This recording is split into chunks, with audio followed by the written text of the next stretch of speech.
Okay, by popular request, I've gotten a bunch of DMs and comments and stuff from my last video, talking to everybody about how this is a pivotal point in my life. I'm moving out of my house hacked fourplex, and now I'm moving into a subject to property.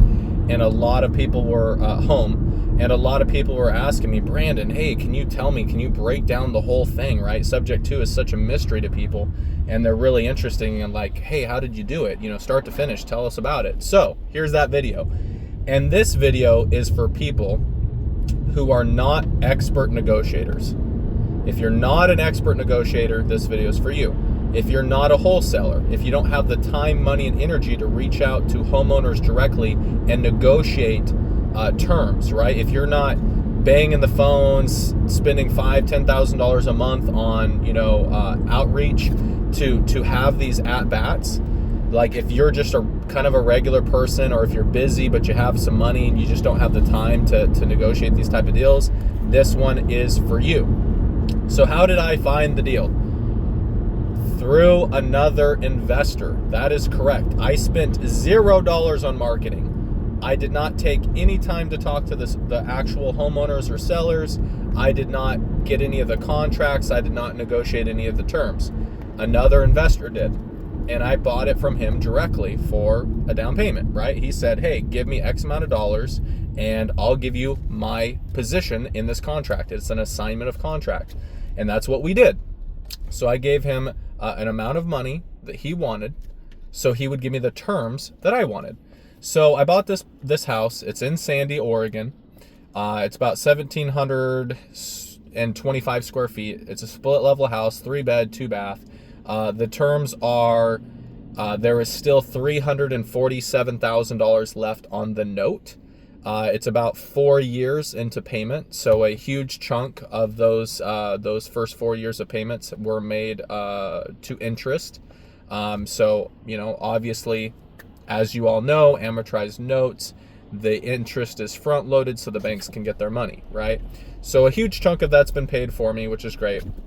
The payment is about $2,375, approximately $2,375, which I thought was a good enough deal for me. I'm willing to make that payment. And it's also a good enough deal for a potential renter, because I only buy deals that make sense as long-term buy and holds as well. So if I was ever needing to move out of this property, I could rent it and still be somewhat cash flow positive. I looked at rents in the area as a long-term, and they were about $2,650. So it wouldn't be a home run, but I at least would be break even after some expenses and things like that, right? But my plan is to live here, fix it up as I go, that type of thing, improve the value. Anyways, it's not a huge home run. I basically just, for me personally, I wanted to acquire another property, and I wanted to move away from my tenants. So I did both of those things, and I needed more space.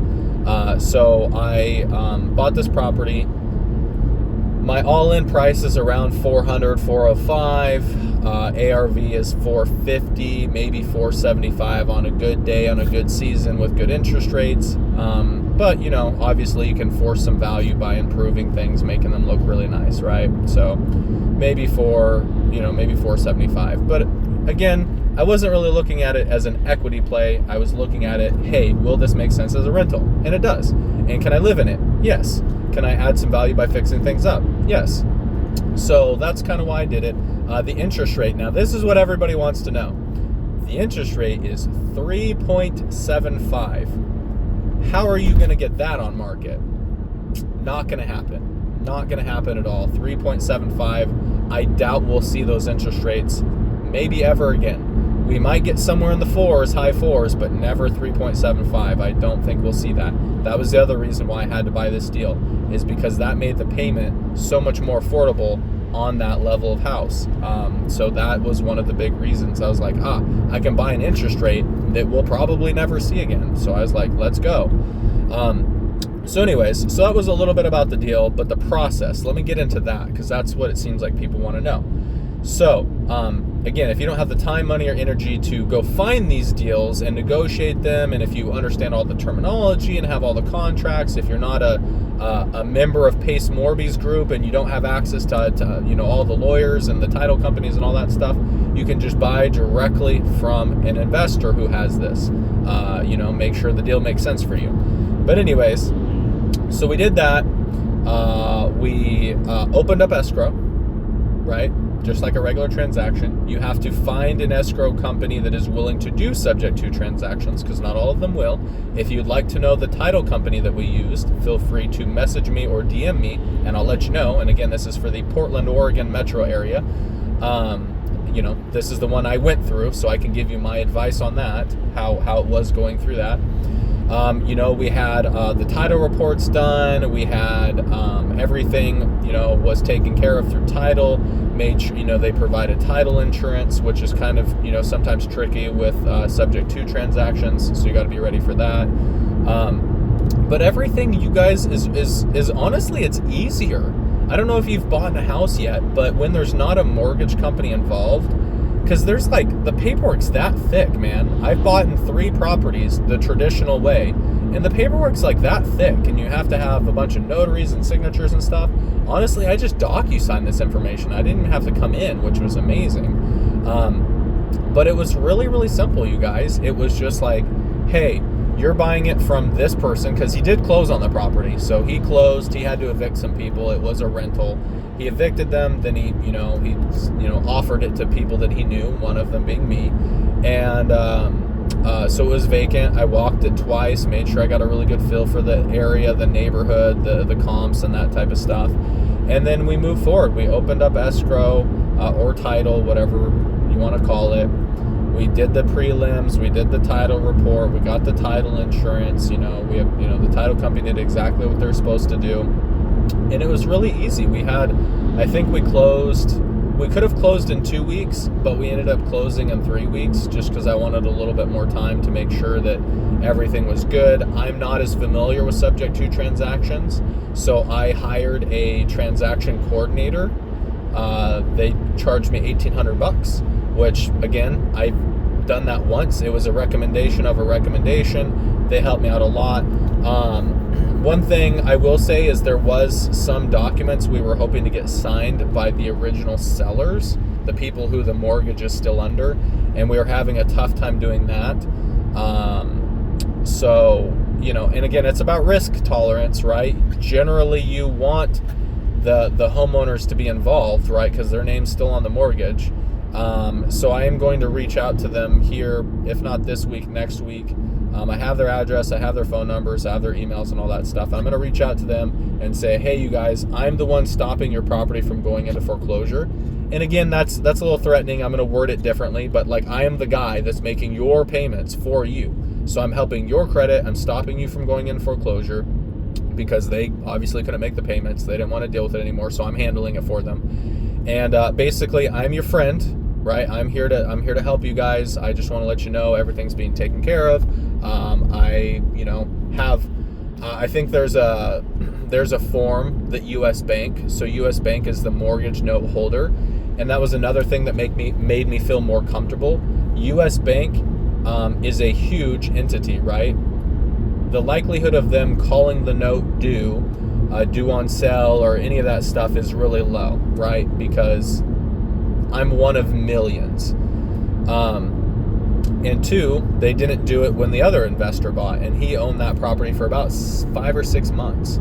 And he was making the payments. He changed his bank account. He changed the mailing address for all communications, right? He did all the things that you would think a bank would look at and be like, maybe we should look into this. And they didn't. So I said, okay, well, if they didn't bother him for 6 months while he was evicting those people and getting, all that stuff taken care of, maybe they won't do it to me. And again, they may not. It could be 3 years from now that I hear something. It could be 10 years, who knows, right? But I have steps in place. I know my next steps. If I was ever to be called due on sale, I know exactly what I need to do to prevent it. And that's one of those steps that I want to take with those sellers or the owners of the. I own the deed. I'm the owner of the physical asset. They are the owner of the debt.